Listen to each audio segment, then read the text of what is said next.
insha Allahu ga wani sirrin mallaka mai ban al'ajabi. Wannan sirrin mallaka ne wanda insha Allahu idan ka yi shi yanzu da muke wannan magana, idan yanzu ka yi shi a yanzu zai tashi akan wanda kake so ka mallaka din insha Allahu. Kuma wannan sirri ne da yake da matuƙar sauƙin aiki kuma da ƙarfin mustajaba. Yadda ake yin wannan aiki insha Allah, da farko za a samu allo sai a rubuta wannan takarda da kuke gani. To insha Allahu bayan an rubuta wannan takarda a jikin allo, to a tsakiyar wannan hatimin za ka saka sunan wanda kake so ka mallaka. Ta yiwu mace ce ko namiji, yaro ne ko ubangidanka ko ma wane ne.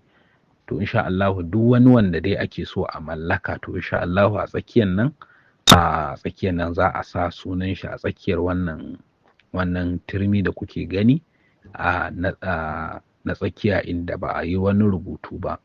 To insha Allahu a nan za ka sa sunan wanda kake so ka mallaka. Wannan sirrin duk yanayin ƙarfin dafa'in mutum insha Allahu in dai an yi masa shi, to alfarma annabi da alƙur'ani sai ka ratsa shi. Amma abin da muke jan hankali, lallai mutane a ji tsoron Allah.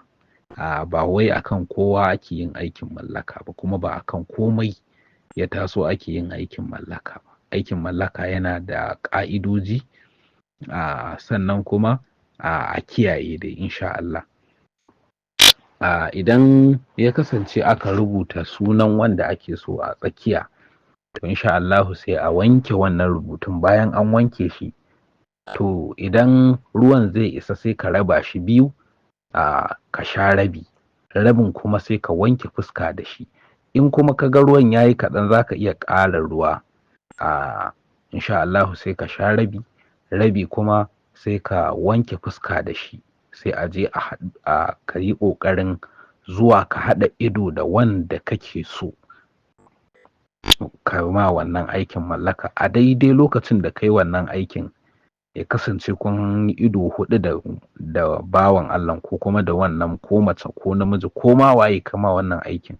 A daidai lokacin ya zamana kun haɗu.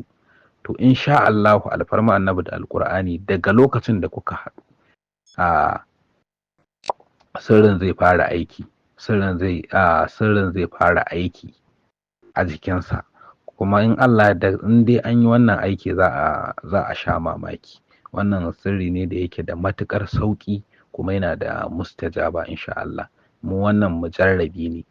Lallai a daure a gwada, amma akan tafarki sahihi, tafarki mai kyau insha Allah. Dan neman ƙarin bayani za a iya neman mu a 09033391934 ko kuma wannan number waya da take sama insha Allah.